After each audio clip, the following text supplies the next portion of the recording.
오늘 우리에게 주시는 하나님의 말씀은 예레미야 19장 14절부터 20장 6절까지의 말씀입니다.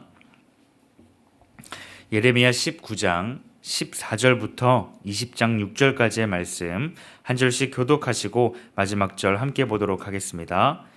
예레미야가 여호와께서 자기를 보내사 예언하게 하신 도벳에서 돌아와 여호와의 집들에 서서 모든 백성에게 말하되 만군의 여호와 이스라엘의 하나님께서 이와 같이 말씀하시되 보라, 내가 이 성읍에 대하여 선언한 모든 재앙을 이 성읍과 그 모든 촌락에 내리리니 이는 그들의 목을 곧게 하여 내 말을 듣지 아니함이라 하시니라. 임멜의 아들 제사장 바스울은 여호와의 성전의 총감독이라. 그가 예레미야의 이 일 예언함을 들은지라. 이에 바스울이 선지자 예레미야를 때리고 여호와의 성전에 있는 베냐민 문 위층에 목을 씌우는 나무 고랑으로 채워 두었더니 다음 날 바스울이 예레미야를 목에 씌우는 나무 고랑에서 풀어주매 예레미야가 그에게 이르되 여호와께서 내 이름을 바스울이라 아니하시고 마골 미사빕이라 하시느니라. 여호와께서 이와 같이 말씀하시되 보라, 내가 너와 내 모든 친구에게 두려움이 되리라.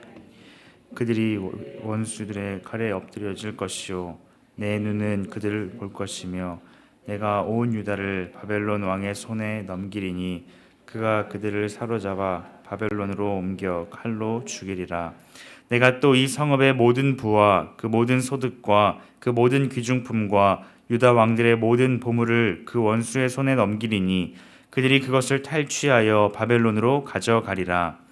바스울아, 너와 내 집에 사는 모든 사람이 포로되어 옮겨지리니 내가 바벨론에 이르러 거기서 죽어 거기 묻힐 것이라. 너와 너의 거짓 예언을 들은 내 모든 친구도 그와 같으리라 하셨느니라. 아멘. 오늘 본문에도 예레미야는 하나님의 메시지를 강력하게 선포하고 있습니다. 구원에 대한 메시지가 아니라 심판과 멸망에 대한 메시지였습니다. 1절과 2절 말씀에서는 제사장 바스울이 어떤 사람인지에 대해 말씀하고 있으며 그가 어떤 행동을 오늘 본문을 통해서 하고 있는지 말씀하고 있습니다.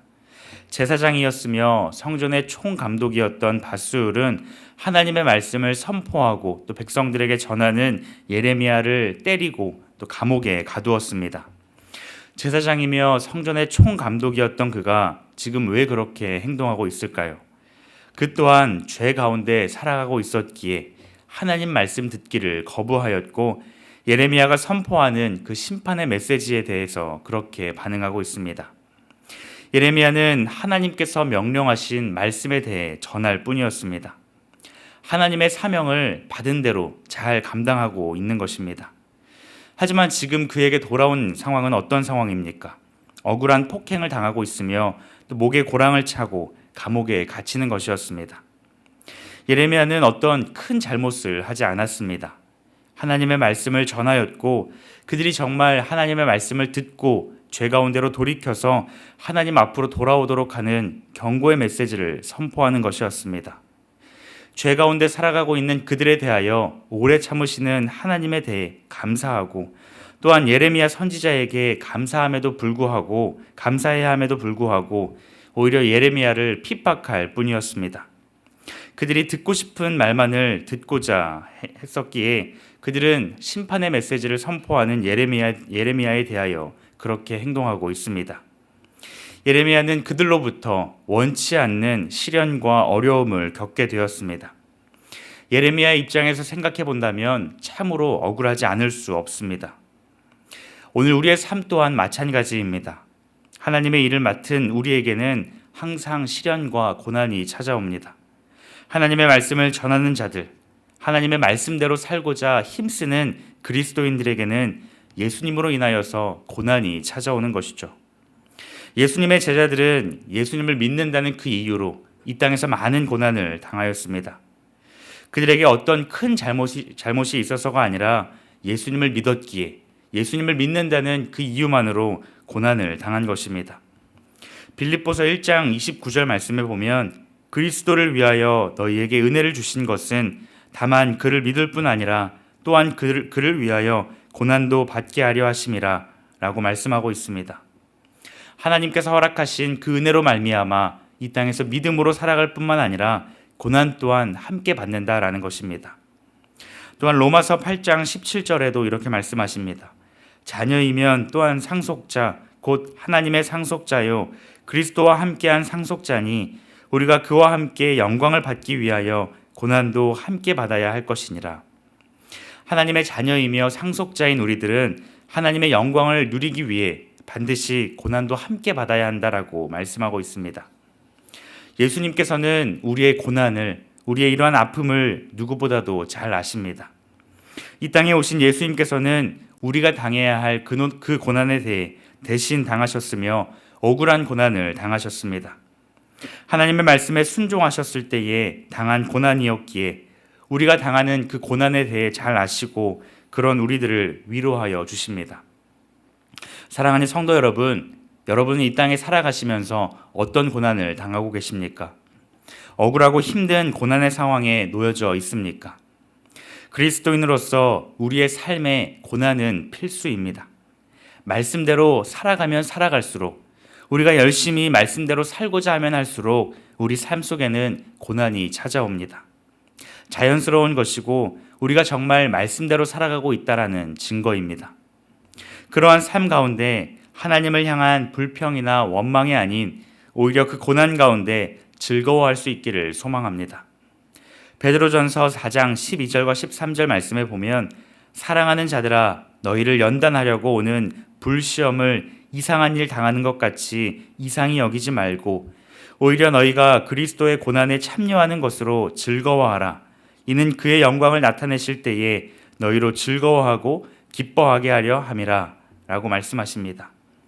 그 고난의 상황 가운데 우리와 함께 하시는 그 예수님을 바라보고 함께 즐거움 가운데 나아갈 수 있기를 소망합니다. 우리의 고난 가운데, 우리의 아픔 가운데, 우리의 그 슬픔 가운데 예수님께서는 우리와 늘 함께하여 주십니다.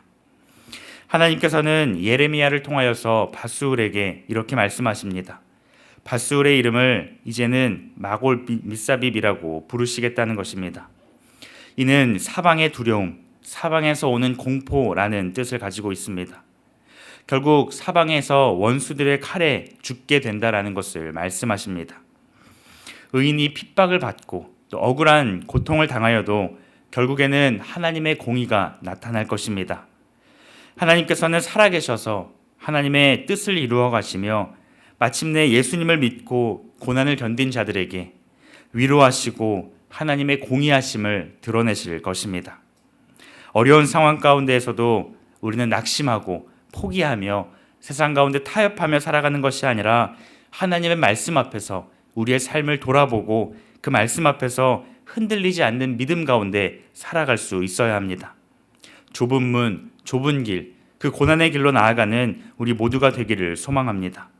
힘들고 어려운 길이라 할지라도 우리를 위해 예비하신 복된 길인 줄 믿고 믿음으로 살아가는 우리 모두가 되기를 주님의 이름으로 축복합니다. 기도하시겠습니다. 하나님 감사합니다. 우리의 삶 가운데 날마다 함께하여 주시고 우리의 인생을 인도하여 주시니 참으로 감사합니다. 아무리 좋게 보이고 또 편한 길이라 할지라도 거짓된 길을 따라가지 않게 하시고 주님께서 말씀하신 진리의 길을 믿음으로 나아가는 우리 모두가 되게 하여 주시옵소서. 고난 가운데에서도 타협하지 않게 하시고 좁은 문, 좁은 길로 나아가는 우리 모두가 되게 하여 주시옵소서. 그 인생 가운데, 그 고난의 길 가운데에 날마다 우리와 함께하여 주셔서 우리를 붙잡아 주시옵시고 우리의 인생을 인도하여 주시옵소서. 감사드리며 예수님의 이름으로 기도드립니다. 아멘. 이 시간 말씀을 기억하며 함께 기도하기를 원합니다. 고난의 길이라 할지라도 복음으로 살아가는 우리 모두 되게 하여 주시옵소서. 믿음으로 그 길을 끝까지 나아가는 우리 모두 되게 하여 주시옵소서. 함께 기도하시고 또 개인의 기도 제목을 가지고 하나님 앞에 나아가도록 하겠습니다. 함께 기도하시겠습니다.